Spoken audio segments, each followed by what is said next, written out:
नमस्कार। सबसे पहले 24 सितंबर को पूछे गए प्रश्नों के उत्तर। इस संधि में दो स्वरों आ और ई की संधि हो रही है, अतः यह स्वर संधि है।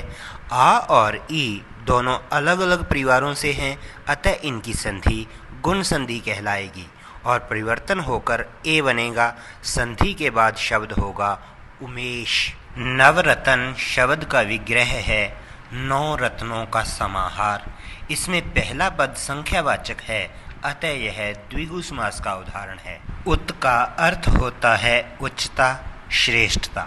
उत उपसर्ग से बनने वाले शब्द हैं उत्कंठा, उत्कर्ष, उत्तम, उत्पत्ति, उत्पन्न, उत्पल, उत्साह, उद्देश्य, उन्नति। उद्देश्य और उन्नति में त का द और न में बदलने का कारण व्यंजन संधि है। पांव उखड़ जाना मुहावरे का अर्थ है स्थिर न रहना। वाक्य में प्रयोग, पुलिस द्वारा अश्रु गैस छोड़े जाने पर भीड़ के पांव उखड़ गए। इस पंक्ति में हृदय और नवनीत की कोमलता के कारण तुलना की गई है, अतः इसमें उपमा अलंकार है। उपवन इस शब्द के पर्यायवाची हैं उद्यान, गुलशन, बाग, बगीचा, वाटिका। एडी शरीर का एक सिरा है और इसका विलोम दूसरा सिरा होगा, अर्थात चोटी। यह वाक्य सुरेश की असमर्थता को दिखाता है, अतः भाववाच्य है। इसे जब कर्तृवाच्य में बदला जाएगा तब वाक्य होगा सुरेश नहीं पढ़ता। रेखांकित भाग जागना क्रिया की विशेषता बता रहा है, अतः यह क्रिया विशेषण पदबंध है। सर्वेश्वर दयाल सक्सेना के प्रमुख काव्य संग्रह हैं काठ की घंटियां, खूंटियों पर टंगे लोग, बांस का पुल, जंगल का दर्द, कुआनो नदी, एक सूनी नाव, गर्म हवाएं, कोई मेरे साथ चले। केनवाद के कवि हैं नलिन विलोचन शर्मा, केशरी कुमार और नरेश। इस वाद की स्थापना नलिन विलोचन शर्मा ने 1956 में की। इसे प्रपद्यवाद भी कहा जाता है। वैदिक संस्कृत के बाद लौकिक संस्कृत का प्रचलन हुआ।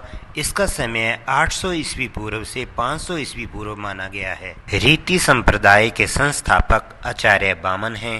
डॉक्टर रमाशंकर रसाल ने प्रारंभिक काल को बाल्यकाल कहते हुए इसे 2 भागों में बांटा, पूर्वार्ध बाल्यकाल और उत्तरार्ध बाल्यकाल।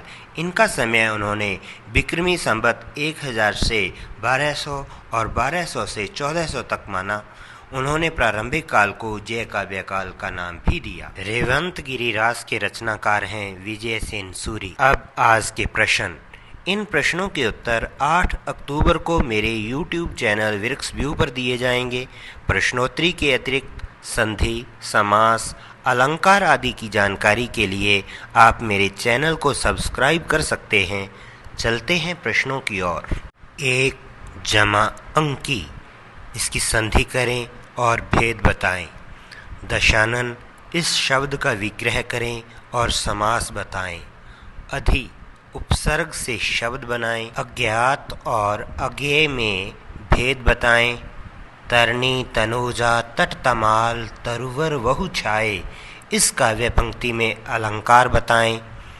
तालाब, इस शब्द के पर्यायवाची शब्द बताएं। वृष्टि, इस शब्द का विलोम शब्द बताएं। जिस स्त्री को मासिक रक्तस्राव हुआ हो, इस वाक्यांश के लिए एक शब्द बताएं। मैं प्रातःकाल के समय पढ़ता हूँ, इस वाक्य को शुद्ध करें। हरिवंश राय वचन की आत्मकथाओं के नाम बताएं। दूसरे सप्तक के कवियों के नाम बताएं। प्राकृत भाषा का समय बताएं। वक्रोक्ति संप्रदाय के संस्थापक किस आचार्य को माना जाता है। पुष्प या पुंड को हिंदी का प्रथम कवि किन किन विद्वानों ने माना है। प्रेम काव्य हंसावली के कवि कौन हैं। इन प्रश्नों के उत्तर आप कमेंट के रूप में देकर अपने ज्ञान को जांच सकते हैं। धन्यवाद।